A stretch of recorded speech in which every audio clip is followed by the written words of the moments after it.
Hey there, today we're going to go through the first step in the process of coordinating a successful online event. And it's probably not what you think.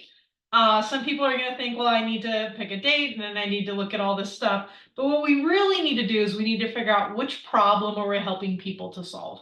We all love our products and our services. And when we become an expert to the point where we're actually running online events, we think in terms of here's what they need to know, right? Because we are no longer connected to the problem. We don't have the problem anymore.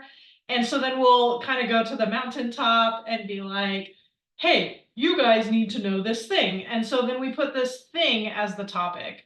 Now, sometimes people will just be like, come learn about these products or come learn about these services. And that's good.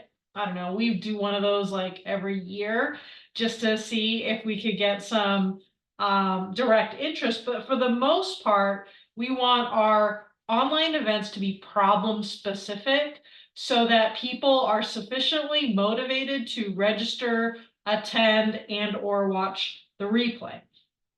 So I've been thinking about the next workshop that we're going to do, or I think a couple away.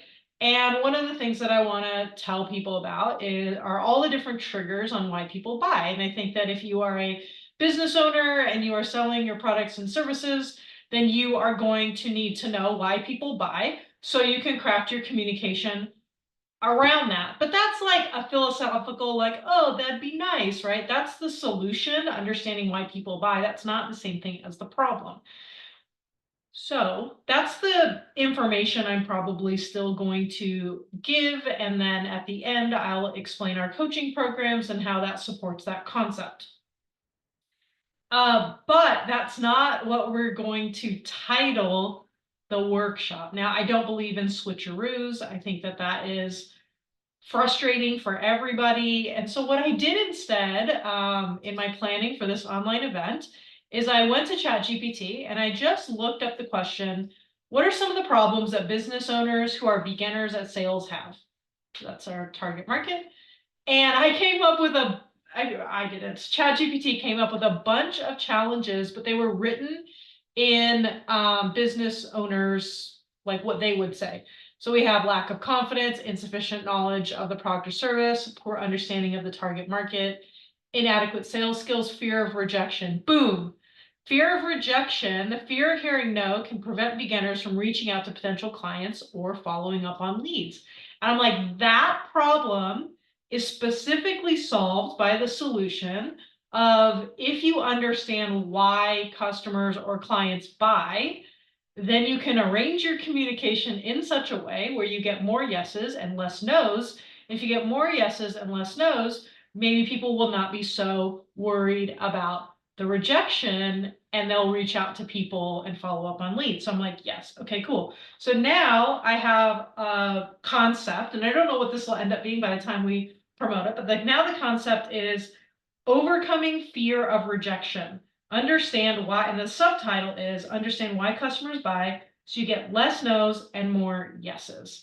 Now, if you're listening to this, I'm really hoping that resonates with you because we're going to have something like that in the future. But I think it's the process that's really, really important when if you want to have a good online event. We've had online events that really spoke to people and we get lots of people register. And then we have events that don't really speak to them and their language, and we get like 100 less people register for it. And so this is an important part. If we want to have successful events, like all of our workshops and our events, they're good, right? The content is good. That's never really an issue. But we need to be able to speak to the people we want to attend in words that they would resonate with. And so we want to focus our online events around problems, goals, and needs, not necessarily our products or our services. So I hope this was helpful for you. I hope it sparks a little bit of creativity for you so that you can have consistent online events.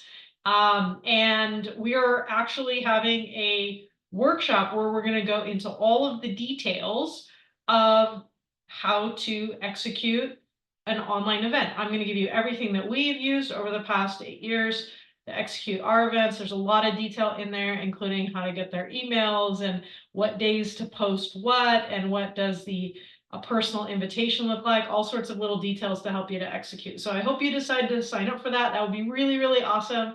And I hope that this video is helpful for you today. Have a great day, and we'll see you soon.